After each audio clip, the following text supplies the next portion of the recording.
Salut les investisseurs, dans cette vidéo, on va analyser ensemble un dossier qui m'a été demandé dans le canal Telegram. Vous pouvez le rejoindre via le lien qui se trouve dans le commentaire épinglé de cette vidéo. Pensez à vous abonner à la chaîne si ce n'est pas déjà fait. Allez, on commence tout de suite avec le cours de l'action Vertiv. Donc c'est une entreprise qui opère dans le secteur des équipements électriques. Donc là, on joue les data centers, l'IA, etc.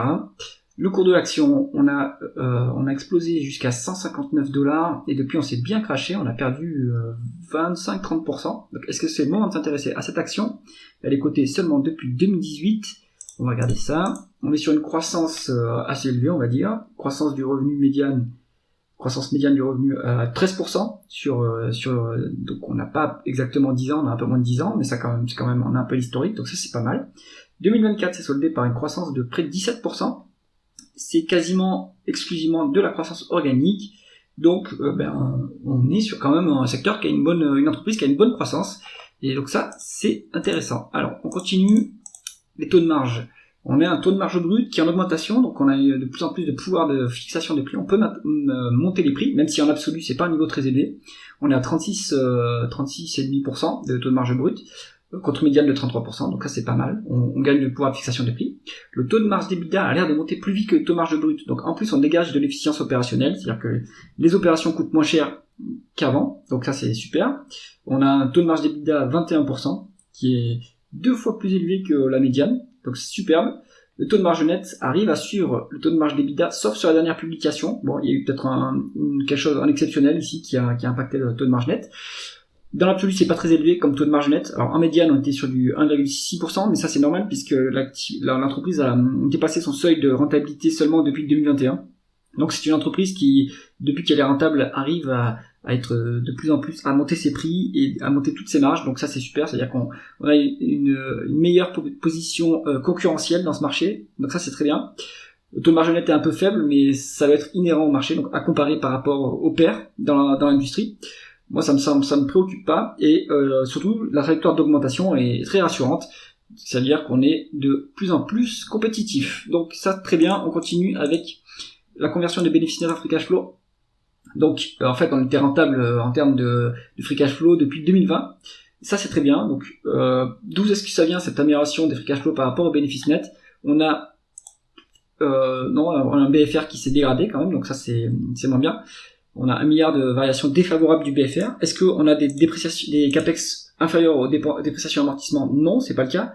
En tout cas, depuis 2023, on dépense plus en capital qu'on ne fait des dépréciations et amortissements. C'est-à-dire qu'on continue à développer l'appareil productif, ce qui est toujours important pour conserver et augmenter les parts de marché. Et est-ce qu'il y a des dépenses non cash dans l'entreprise? On a plus de 2 milliards de dépenses non cash. Bon, donc là, vous n'avez pas toute l'explication sur le décalage. Il faut aller dans le tableau de flux de trésorerie pour comprendre pourquoi est-ce qu'on a une telle différence.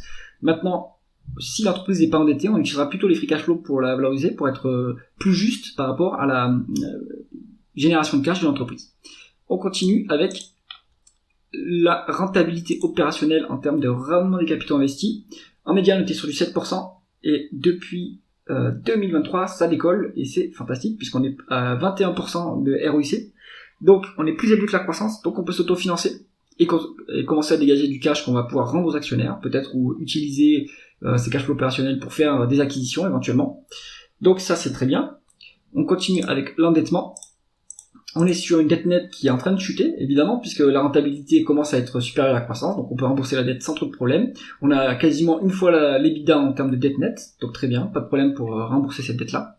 Et si on regarde le rendement des actionnaires sur cette entreprise, on est sur un dividende qui est pas en augmentation, il est quasiment nul, ce dividende, il est très faible, 42 millions de dividendes, donc on n'est même pas à 0,1%. Le payout ratio est pas très élevé, enfin il est très faible, à 0,4, 0,5 de payout ratio, donc il y a largement de quoi augmenter ce dividende. Il y a eu des rachats d'actions en 2024, mais il y a eu une dilution à ce niveau-là, donc il n'y a pas de trajectoire claire de rachat d'actions sur Vertiv Holdings.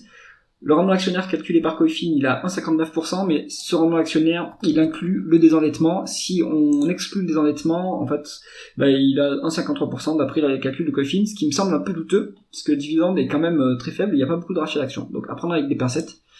Et la valorisation de cette entreprise, en se met en valeur d'entreprise sur EBITDA, eh bien, évidemment, voilà, on est sur un beau dossier, et donc c'est chèrement valorisé, puisque la médiane de valeur d'entreprise sur EBITDA est à 16, mais actuellement, on est sur du 25, donc il y a plus de 50% de surcote sur ce dossier. Conclusion de l'analyse, Vertiv Holdings, donc bon dossier de croissance.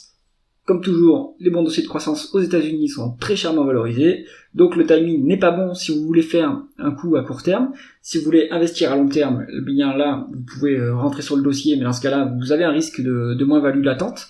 Si vous êtes prêt à subir ce risque, vous allez avoir, à mon avis, à pas trop long terme, pas trop moyen terme même, du dividende qui va venir, des rachats d'actions, puisque on est de plus en plus rentable. Donc, Vertiv Holdings, c'est plutôt un dossier très long terme, pas pour du court terme, et pour les amateurs de croissance. Si cette analyse vous a plu, mettez un pouce vers le haut et pensez à vous abonner à la chaîne. À bientôt.